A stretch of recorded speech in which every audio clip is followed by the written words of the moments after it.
देखो भारत के अन्य भागों में विकास लिखा है ना, यहाँ से हम स्टार्ट करेंगे। और भारत के अन्य भागों में विकास का मतलब होता है कि भारत के कई भाग हैं और उनमें धीरे धीरे क्या होगा, विकास होगा, यानी कि डेवलपमेंट स्टार्ट होगा। क्या होगा? डेवलपमेंट स्टार्ट होगा। और इस डेवलपमेंट की वजह से क्या चीज़ निकल गया, अच्छा ये ए था ना, तो डेवलपमेंट की वजह से क्या निकल के आएगा, हमें पता चलेगा कि हम उस टाइम पे करते क्या थे। प्रथम सहस्त्राब्दी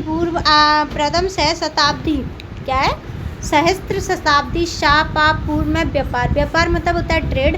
तीर्थ यात्रा यानी कि हम जब धर्म के लिए यात्रा करते हैं तो उसे बोलते हैं तीर्थ यात्रा। सैन्य अभियान आदि के उद्देश्य से महत्वपूर्ण संचार मार्ग विकसित हुए। इनमें से दो मार्ग उत्तरापद मतलब उत्तर दिशा से आने वाले, दक्षिणापद यानी कि दक्षिण दिशा से आने वाले, जिनका उल्लेख साहित्य में भी मिलता है। प्रथम मार्ग उत्तर पश्चिम क्षेत्र से गंगा के मैदान और वहाँ से पूर्वोत्तर भारत को जोड़ता जाता है।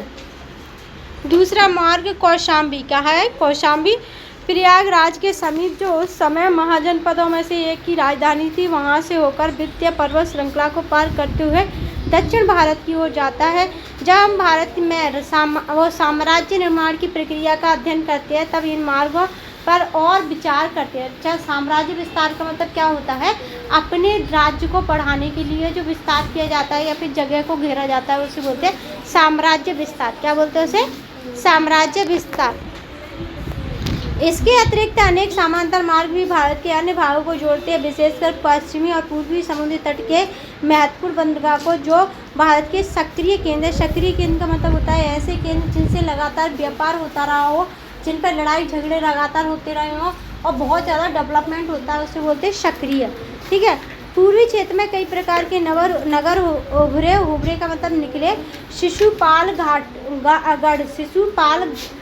वर्तमान में भुवनेश्वर, जो कि उड़ीसा की राजधानी है। कहाँ की राजधानी है?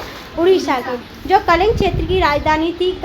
यह नगर सुनियोजित का मतलब क्या होता है, प्लानिंग के साथ बना हुआ था, आधार रचना पे बना था, जिसमें सुदृढ़ दुर्ग और चौड़ी सड़कें होती थी। भारतीय उपमहाद्वीप के दक्षिण क्षेत्र में नगर निर्माण की प्रक्रिया 7 शताब्दी पूर्व के आसपास हुई थी। यद्यपि नवीनतम पुरातत्व खनन में यह संकेत मिलती है, यानी कि नई जो खुदाई की गई है ना, उसमें हमें क्या मिलते हैं, संकेत मिलते हैं। क्या मिलते हैं? संकेत मिलते हैं। क्या मिलते हैं? संकेत की। एक मिनट बेटा, क्या है, संकेत मिलेंगे तो संकेत के बाद देखेंगे व्यापारिक गतिविधियों द्वारा इस काल से पूर्व भी विद्यमान थी। इस कालखंड में यानी कि इस समय की बात करें तो हम क्या करेंगे, दक्षिण भारत में 3 राज्य जो कि चोला, चेरा और पंड्या हुआ करते थे। किस मार्ग में हुआ करते थे, किस जगह पे, भारत की इस वाले नीचे वाले भाग में। ठीक है, इसमें यहाँ पर चोला, यहाँ पर चेरा और यहाँ पर पंड्या हुआ करते थे। क्या होते थे? पंड्या वगैरह। तीनों राज्य नीचे की तरफ हुआ करते थे, जो आज का आंध्र प्रदेश, केरला और तमिलनाडु वाला एरिया। पुरातात्विक साक्ष्यों यानी कि एविडेंस के अतिरिक्त प्राचीन तमिल साहित्य में इन राज्यों तथा इनके राज्यों का उल्लेख किया गया। इन राज्यों और इनके आसपास के राज्यों का भी उल्लेख मिलता है। दक्षिणी क्षेत्र बहुमूल्य तथा अर्ध बहुमूल्य रत्न, स्वर्ण तथा सुगंधित मसाले जैसे संसाधनों से समृद्ध थे। अतः उन्होंने न केवल संपूर्ण भारत बल्कि विदेशी राज्य व साम्राज्य के साथ भी लाभप्रद व्यापार किया था। 300 से लेकर के 200 शताब्दी पूर्व के लगभग उत्तर पूर्व प्रदेश समेत संपूर्ण उपमहाद्वीप एक परस्पर जुड़ा हुआ जीवंत भूभाग बन चुका था।